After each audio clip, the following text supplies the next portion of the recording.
بسم اللہ الرحمن الرحیم عن ابی ہریرہ رضی اللہ تعالی عنہ قال ان رسول اللہ صلی اللہ علیہ وآلہ وسلم حق علی المسلم خمس رد السلام وعیادۃ المریض واجابۃ الدعوہ واتباع الجنائز وتشمیت العاطس۔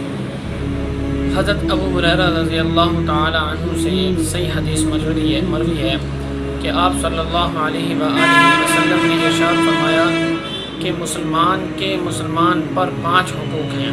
نمبر 1 سلام کا جواب دینا، یعنی اگر کوئی شخص کسی شخص کو سلام کرے تو دوسرے کے اوپر سلام کا جواب دینا واجب ہو جاتا ہے۔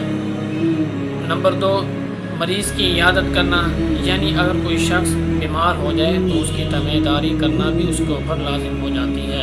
نمبر 3 جنازے کے ساتھ جانا، یعنی جنازے کے ساتھ جانا بھی انسان کے اوپر لازم ہوتا ہے۔